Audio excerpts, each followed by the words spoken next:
Wir sind on the road again. Jetzt kommt der letzte Teil, die letzten 3 Tage raus aus Schottland und rein an die Küste von England. Bin echt spät los heute. Wir haben jetzt 1 oder halb 2. Ich wollte mich echt nicht stressen. Wir haben noch echt gut gefrühstückt, Kaffee getrunken, haben dann noch zusammen Mittag gegessen. Sie muss halt arbeiten, hat sie nicht so viel Zeit. Aber es war echt schön bei ihr. Und gestern Abend waren wir noch im Park, haben Pizza gegessen. Das heißt, ich konnte auch Teil meiner 40 € endlich ausgeben, die mir der Busfahrer ja geschenkt hat, um Abendessen zu kaufen. Was ich echt spannend finde, ist, dass alle Leute, die mich aufgenommen haben, wirklich einen sehr, sehr krassen Umweltfokus haben. Das war mir ja nicht so bewusst. Ich weiß nicht, ob ich die dann irgendwie mehr anziehe als andere Leute oder ob das vielleicht sogar mehr verbreitet ist mittlerweile. Aber sie arbeitet auch für eine Environmental Consultancy. Zum Beispiel Claudia, wo ich ja den Tag davor war, testet Pestizide, ob die eigentlich okay sind, wenn man die spritzt. Davor hat sie auch Marienbiologie und sowas gemacht.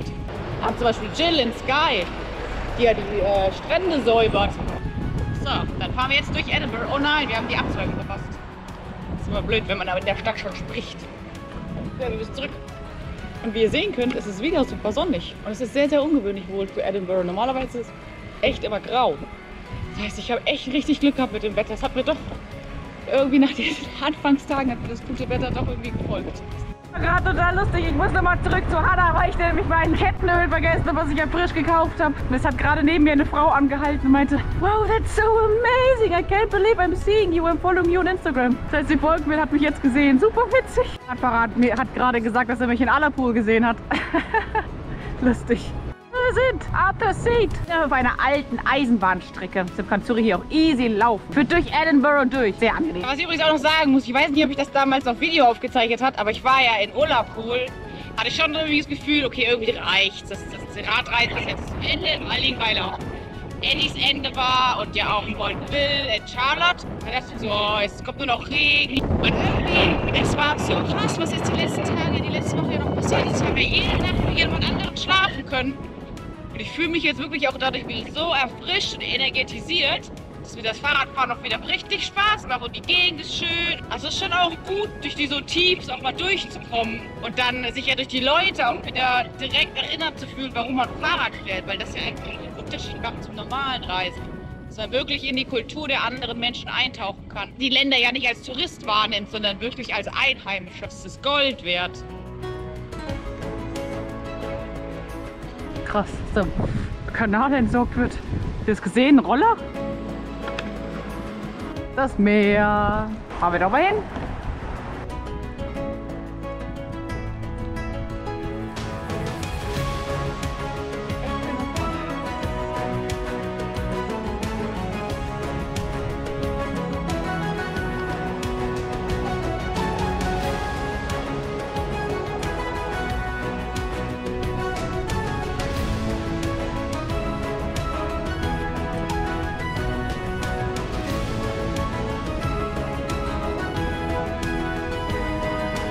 Interessanten Fahrradwege? Warum sind immer nur so 3 Meter Fahrradwege?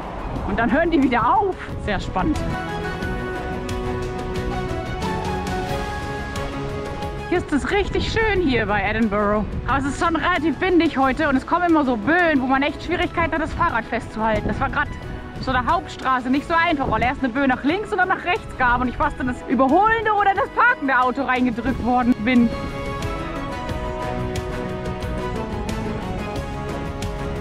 Das ist ja hier eine ganz schwierige Situation, weil das ist der einzige, wo man hochkommt auf den Bürgersteig, weil hier ist alles viel zu hoch. Und dann muss man hier rum.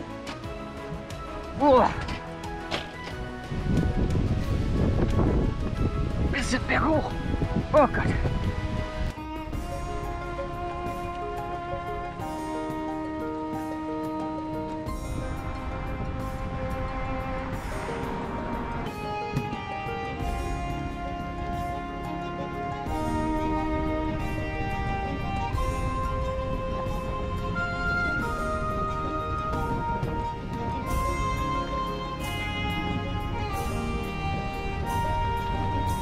Das sind wirklich schöne Radwege hier. Also die gehen durch schöne Gebiete, ruhige Straßen oder halt ein bisschen größere Straßen, aber es ist gutes Surface. Also es gefällt mir sehr, sehr gut. Ah, und sieht richtig schön aus hier. Und es ist auch Wasser für Zuri. Machen wir hier mal einen kurzen Stopp. Zuri, trinken, trinken, trinken. Was? Oh ja. Ist schön, ne? Ja.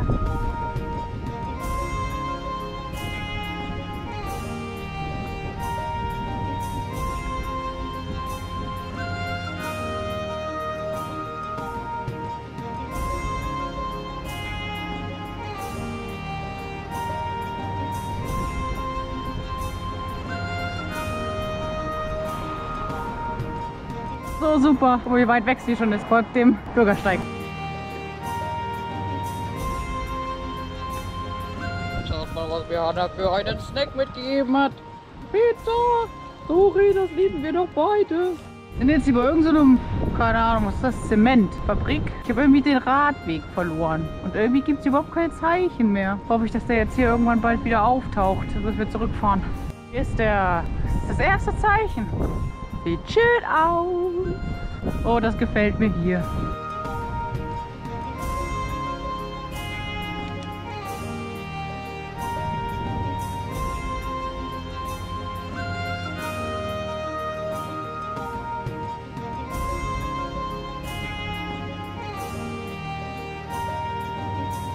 Das sah schlimm aus. Die scheint ja zu leben.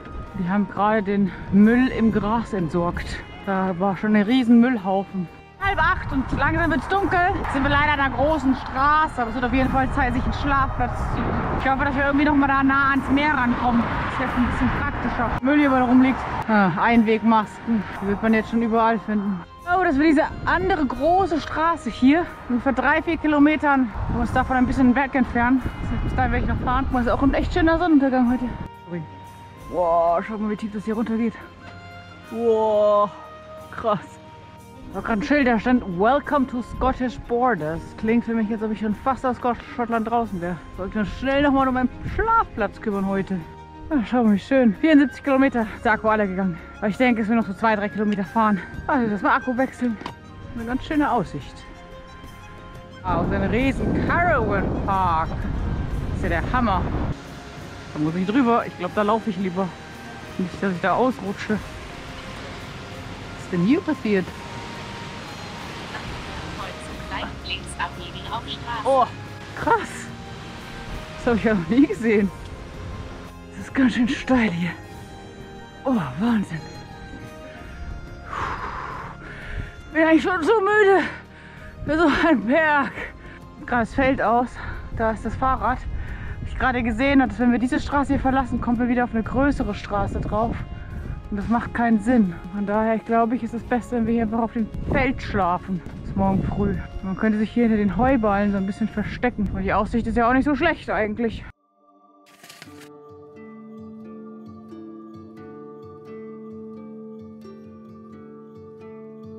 Guten Morgen.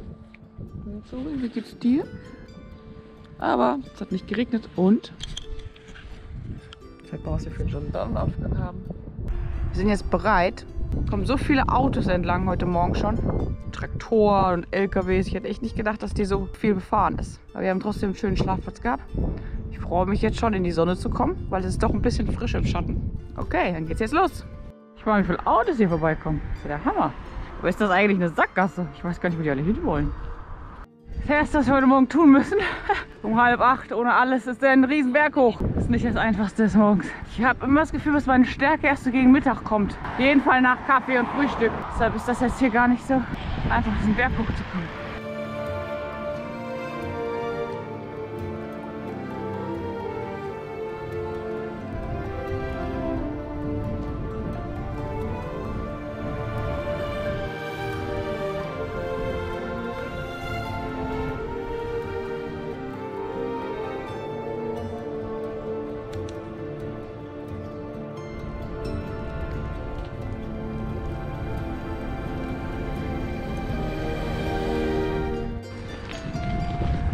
Schön.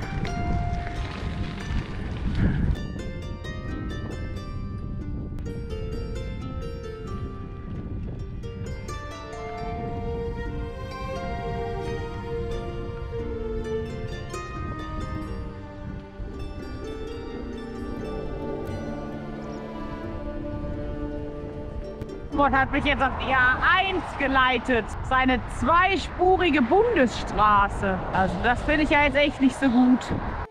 Okay, wir sind gleich an der Grenze nach England. Hey, wir sind wieder in England. Das nach Tachostand 8.992 Kilometer. Auch weil es nicht so lange hier bleiben muss auf dieser Straße. Gut, jetzt gibt es hier wenigstens einen Fahrradweg. Jetzt fühle ich mich schon ein bisschen sicherer.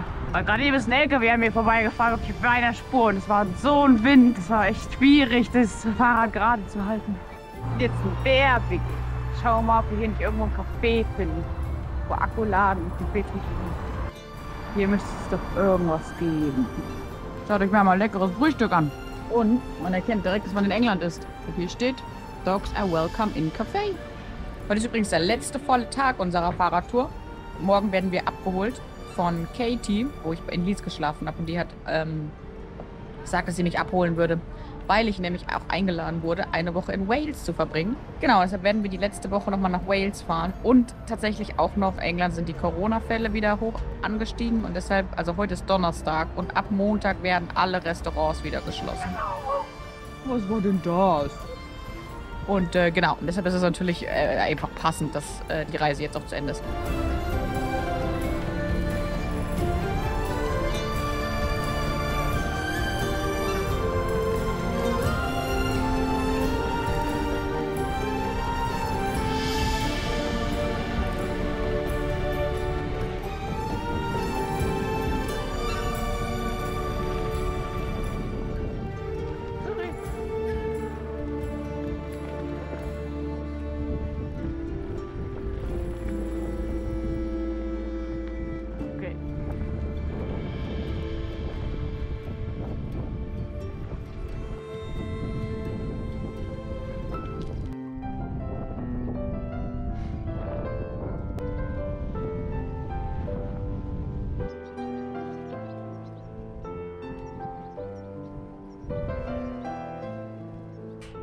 Also das sind hier noch gute Sachen, wo man durch muss, aber trotzdem gibt es die ganze Zeit Barriers. Und es ist irgendwie auch gar nicht so... hält einen trotzdem auf. Golfplatz. Es gibt hier so vieles, echt unglaublich.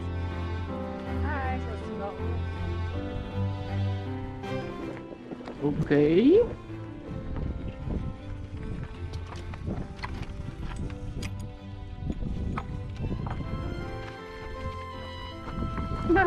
Sorry.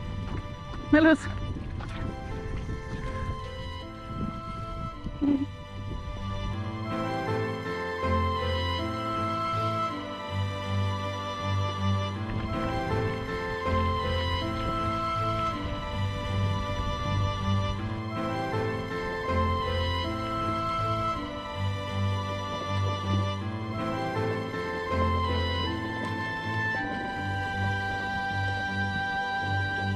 Wow, schaut euch mal diesen mega fetten Strand an. 11 Kilometer. Es gibt übrigens zwei Sachen, die ich euch noch erzählen wollte. Eine Sache, jetzt habe ich 2 Paar Handschuhe von Gore mit. Und man denkt ja, ey, das ist eine gute Marke, deshalb gucke ich jetzt das an. Nach 2 Wochen gehen die schon kaputt. Habe ich in Glasgow gekauft, vielleicht auch 3 Wochen. Und das andere ist, ich weiß nicht, wie das in Deutschland gerade ist, aber in England ist es so, dass man zum Beispiel in keinem Café-to-go-Becher, diese Bambusbecher zum Beispiel, abgeben darf, dass man die gefüllt bekommt, was ja eigentlich gang und gäbe war vorher schon. Und deshalb bin ich eigentlich immer positiv überrascht, wie heute das Café auch, wenn ich die frage, ob die mir meine Wasserflaschen mit Leitungswasser abfüllen, dass die das trotzdem alle machen. Heute hat der Besitzer zu der Bedienung gesagt, ja, aber zieh Handschuhe an, weil sie, wie gesagt, beim Kaffee das ja auf jeden Fall nicht dürfen. Und ich meine, was ist das? Der To-Go-Mehrwegbecher vom Kaffee ist ja nichts anderes wie meine Wasserflasche. Von daher finde ich das wirklich ganz, ganz toll, dass die ganzen Cafés da scheinbar zumindest bei mir eine Ausnahme machen und mich trotzdem mit Wasser versorgen. So eine dicke Stufe und noch nicht mal eine Rampe.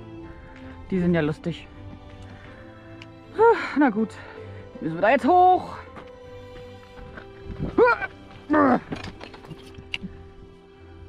Das wird interessant.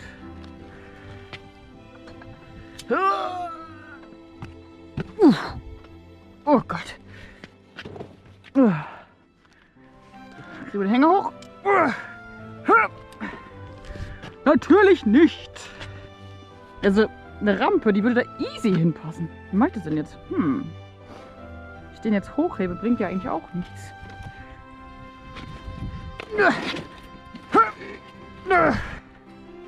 Oh, oh, oh, oh, oh, oh.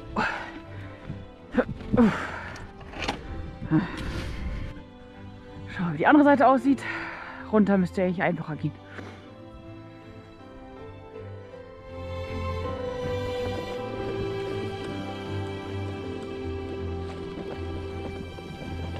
Hi.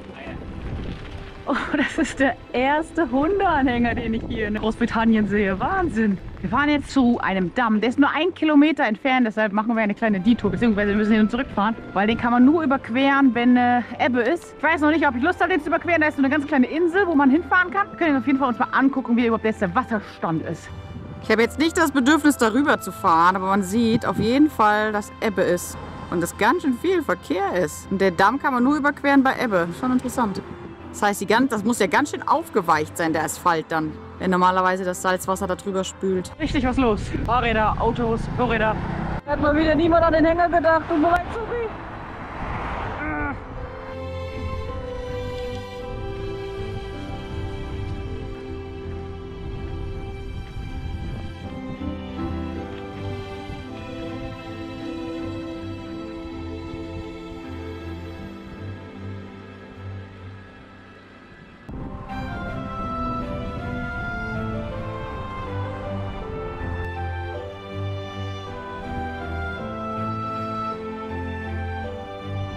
Oh, wow. Was ist das denn für eine gigantische Festung?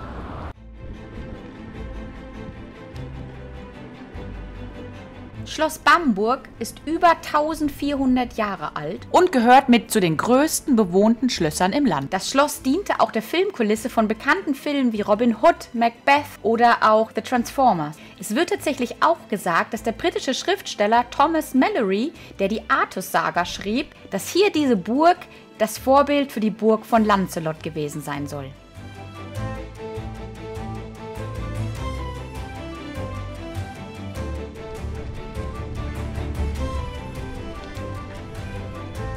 Es gibt so wieder eine kleine Planänderung, weil ich jetzt doch schneller zurück sein muss als ursprünglich geplant. Deshalb versuche ich jetzt Almouth zu erreichen und da einen Zug nach Leeds zu nehmen. Könnte auch interessant sein, einfach mal das englische Zugsystem kennenzulernen. Und dann werde ich nämlich morgen von Leeds zurückgebracht. Zuckersteig. Warte und los. Zuckersteig.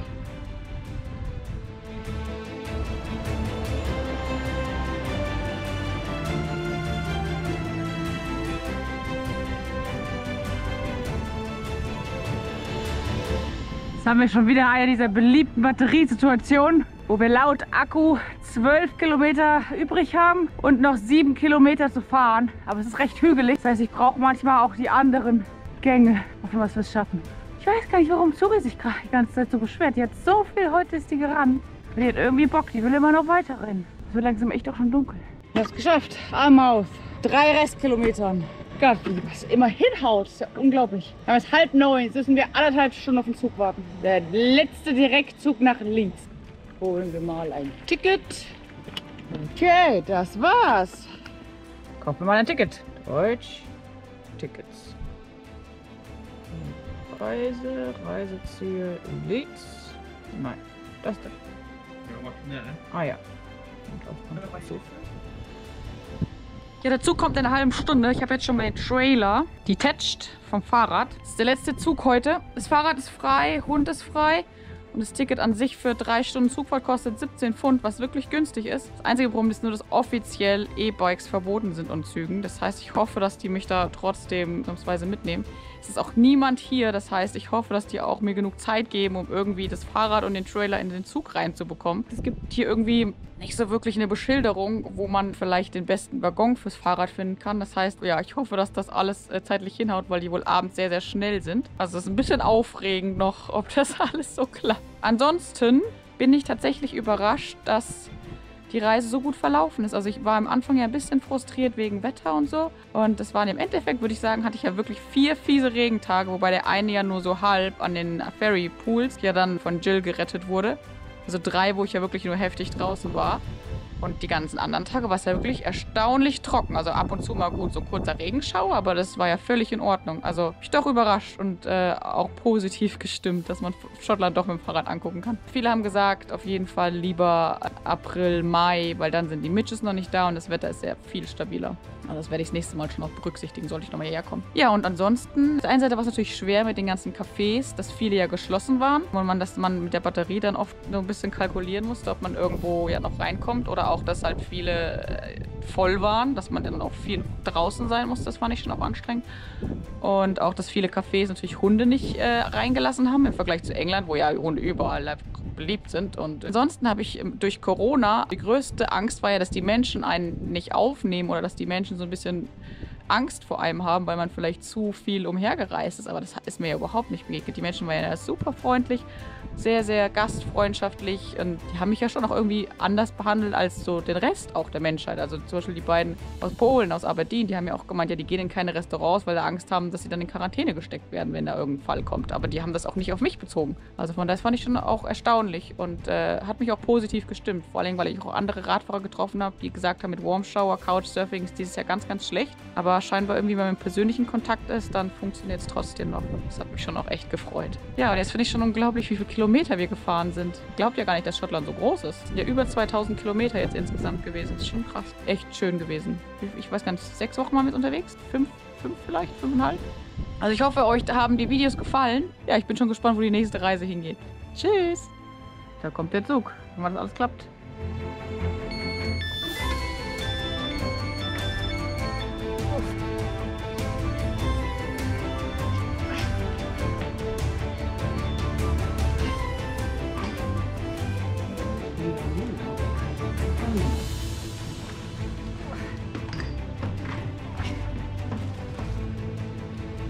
Hello, and welcome on board this LAR Azuma to Yemen.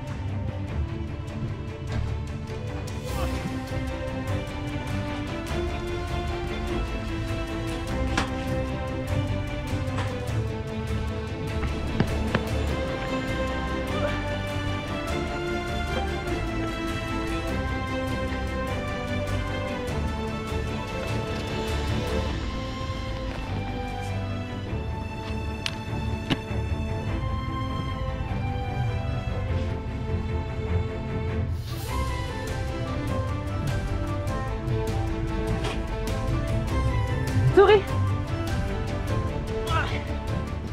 Can you manage? Yeah. Just a lot of yourself? stuff. Yeah. You okay, yeah? Yeah. Okay. Right now, yeah? Yeah, thank you. It's all right, yeah? Yeah, she's on. I'll close this door in case you jump. Okay, thank you, yeah. Come here. Okay. Puh. Hiermit möchte ich nochmal Danke sagen, dass ihr die Schottlandreise von mir und Zuri so eifrig begleitet habt über die letzten Monate. Vielen Dank auch für alle eure Kommentare. Die motivieren und freuen mich immer sehr. Im Mai geht's los auf unsere nächste Abenteuerreise nach Spanien. Ich möchte mich natürlich kontinuierlich mit meinen Videos verbessern und daher habe ich ein paar Fragen an euch.